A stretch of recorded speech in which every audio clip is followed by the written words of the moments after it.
नीच के इहार से नीच के ले गए मुहा। अच्छा, वहाँ बांस के पास। हाँ हाँ वही ले गए, वही खूब कटल। हाँ हाँ सीधा तनी के बोलाए।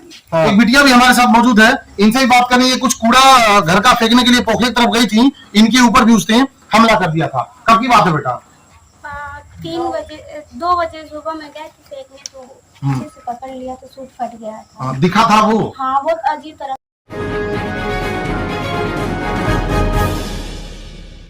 जानवरों के आतंक की श्रेणी में यह दूसरे हमले के स्पॉट पे हम लोग पहुंच चुके हैं।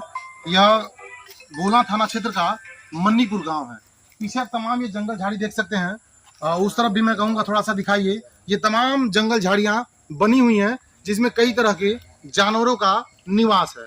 बीते कुछ दिनों से इस गांव में मन्नीपुर में लगातार एक जानवर निकल रहा है जिसको लोग पहचान नहीं पा रहे हैं, लोगों पे हमला कर रहा है और फिर इन तमाम झाड़ियों में छिप जा रहा है। आप ये तमाम पेड़ कटे हुए आप देख सकते हैं। ये स्वयं जो यहाँ के लोग निवासी हैं या अपने दम पे ये तमाम झाड़ियों को काट दिए हैं और अपने बचाव की पूरी कोशिश कर रहे हैं। वन विभाग को भी सूचित किया गया था इसके बारे में। वन विभाग की टीम और गोला थाने से भी कुछ लोग आए थे। पूरे दिन इस गांव में चारों तरफ लोग घूमते रहे लेकिन उसका सुराग कहीं नहीं मिला। जहां तक जानकारी है लकड़बग्घा होने की आशंका लोग जता रहे हैं। हाइना, जिसको इंग्लिश में हम हाइना बोलते हैं, लकड़बग्घा भी लोग बोलते हैं, जो झुंड में रहते हैं, ग्रुप में ही रहते हैं और ग्रुप में ही शिकार करते हैं। बेहद ही खतरनाक शिकारी होते हैं। जो उनके जबड़े की ताकत होती है शेर के मुकाबले, शेर की अपेक्षा लमसम होती है। जो उनके जबड़े की ताकत है वो पकड़ लेते हैं तो जल्दी अपने शिकार को नहीं छोड़ते हैं। इस गांव में हम पहुंचे हैं। कुछ लोगों के ऊपर उसने हमला किया था। हमारे साथ वो लोग भी मौजूद हैं, उनसे भी बात करेंगे और जानने की कोशिश करते हैं कि क्या वास्तव में इस गांव में हाइना आ गया है या लकड़बग्घा ही लोगों पे हमला कर रहा है। बहरहाल ये गांव जिस जगह पे मौजूद है इसके चारों तरफ बहुत सारे पेड़ पौधे और जंगल झाड़ियां बनी हैं, तो जाहिर सी बात है उसमें जानवर रहते होंगे। क्योंकि एक बार फिर कहूंगा थोड़ा इधर दिखाइए। ये तमाम आप देखेंगे तो इतना घनी झाड़ियां हैं कि सूरज की रोशनी भी शायद इनमें पहुंच पाती होगी, तो जाहिर सी बात है इनमें कुछ जानवर भी रहते होंगे। अब वो कौन जानवर है जो लगातार लोगों पे हमला कर रहा है? एक बुजुर्ग माता जी को काट करके घसीटते हुए झाड़ियों की तरफ ले जा रहा था। हमारे साथ एक लड़का भी मौजूद है जो शौच के लिए यहाँ बगल में आया हुआ था और जब यहाँ से निकल रहा था तो ये अपना इधर से जा ही रहा था, तब तक पीछे से आया और उसके पैंट को वो पकड़ लेता है और उसको भी खींच करके ले जाने लगता है। किसी तरह से जान बचा करके वो लड़का यहाँ से भागता है। हमारे साथ वो लड़का जुड़ चुका है जिसके ऊपर बीती रात को उसने उस अनजान चीज ने हमला किया। बड़ा जानवर है, लोग बता रहे हैं बड़ा है, आगे की टांग बड़ी है, पीछे की टांग छोटी है, तो जाहिर सी बात है वो हाइना ही है। क्योंकि और किसी जानवरों में इस तरह की चीजें नहीं पाई जाती हैं, जिराफ को छोड़ करके, क्योंकि सेम चीज जिराफ में भी होती है, लेकिन जिराफ और एक हाइना में जमीन आसमान का अंतर होता है। बेटा कल आप कहाँ सोच के लिए गए थे? यहाँ पे गए थे। तो जाते वक्त हमला किया था या निकलते वक्त? आते हुए। नहीं, आप यहाँ से निकल के जा रहे थे कि इसमें अभी जा रहे थे अंदर। अच्छा, तो सामने से हमला किया? हाँ सामने से। कब की बात है ये? तो 7 बजे। 7 बजे पैंट पकड़ लिया, तो कैसे बचे आप? हम अंदर घुस गए, केवाड़ी बंद कर लिया। चिल्लाए? हाँ। कोई आया तब तो वो ये भाग गया। कैसा था देखने में? कैसा था? भूलम था। बड़ा था या छोटा था? बड़ा था। सियार जैसा? सियार पूरा सियार के सियार से बड़ा था? सियार से बड़ा था। अच्छा, आइए अभी वृद्ध माता जी हैं जिनको उसने शिकार बनाया है, उनसे भी बात कराते हैं और जानने की कोशिश करते हैं कि किस वक्त उनके ऊपर हमला हुआ था। ये तमाम लोग हमारे साथ मौजूद हैं। इस गांव की वो कंडीशन है कि सूरज ढलने के बाद लोग अपना दरवाजा बंद करने को मजबूर हैं, क्योंकि क्या पता किधर से वो निकल के आए और लोगों को अपना शिकार बना ले।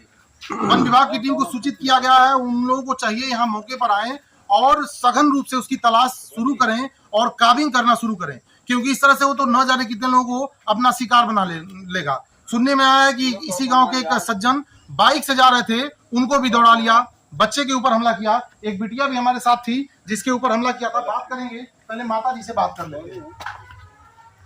माता जी, आपके ऊपर कब हमला किया था? कब किया था हमला? 3 बजे रात का। 3 बजे रात का? हाँ हाँ। 3 बजे रात के नीच के यहाँ थे नीच के ले गए मुहा अच्छा वहाँ बांस के पास। हाँ हाँ वही ले गए वही खूब कटल हाँ हम सीधा था निके बनाने हाँ। तो सब जागर तब उठो तो मर्द तो भागवत बड़ा था कि छोटा? और बड़ा है। हाँ छोट नहीं हाथ में काटा है, ये कट- सर में भी काट दिया था। ये काटे हाँ हाँ और सर में भी काट दिया है। सर वाला मछुआ निकल माता जी हैं भोर में उठी थी नित्य कर्म के लिए, अभी जा ही रही थी तब तक इधर से आया और इनको अपने हमले का शिकार बनाते हुए आप देख सकते हैं यहाँ से उनको घसीटते हुए बांस तक ले गया। लगभग कम से कम 50 मीटर की दूरी लमसम यहाँ से होगी, यहाँ से घसीटते हुए इनको वहां बांस तक ले गया था।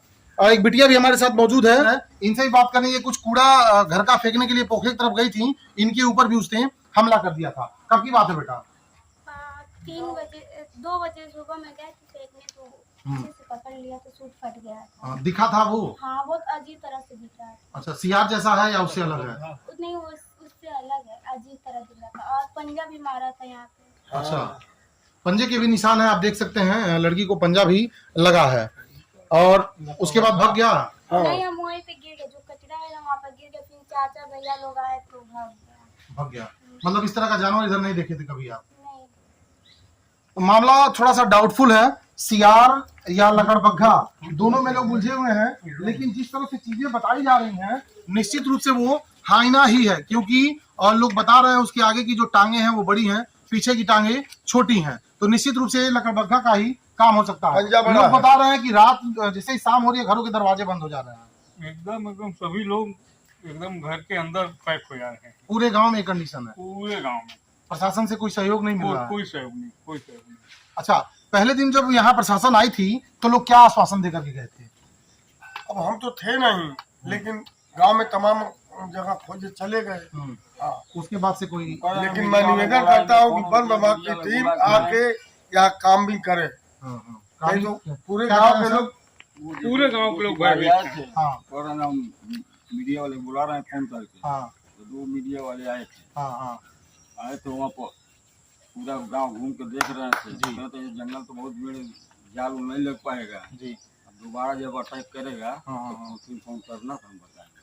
मतलब इंतजार कर रहे हैं कोई और हमले का शिकार हो जाए फिर आगे कार्रवाई करेंगे। विडम्बना देखिए, ये गोरखपुर सीएम सिटी है और यहाँ के प्रशासन जो लोग यहाँ आ रहे हैं वो आम जनता के भरोसे हैं और इंतजार कर रहे हैं कि किसी और को वो अपने हमले का शिकार बनाए, उसके बाद यहाँ आकर के कार्रवाई करेंगे। थोड़ा सा जटिल भी है उस जानवर को तलाशना, क्योंकि गांव के चारों तरफ बहुत सारी झाड़ियां हैं, आसान नहीं है उसको क्या कह रहे हैं, जंगल झाड़ियां बहुत है, आसान नहीं है ऐसे में उसको तलाशना। लेकिन हाथ पे हाथ धरे रह करके बैठे रहना और इंतजार करना कि किसी और को वो अपने हमले का शिकार बनाए, ये भी ठीक नहीं है। लोगों की सुरक्षा की बात है, यहाँ गांव की ये दशा है कि शाम को सूरज ढलने के बाद लोग अपने घर का मुख्य दरवाजा बंद करने के लिए मजबूर हैं। किसी का तबीयत खराब हो, रात में अगर उनको निकलना हो तो 100 बार उनको सोचना पड़ेगा, क्या पता किधर से वो आए और अपने हमले का शिकार बना दे। बहरहाल वन विभाग को इसकी सूचना है, देखते हैं इसमें और मामले में वो लोग क्या कार्रवाई करते हैं। और ऐसी और भी खबरें देखने के लिए देखते रहिए न्यूज़ ऑन द वे।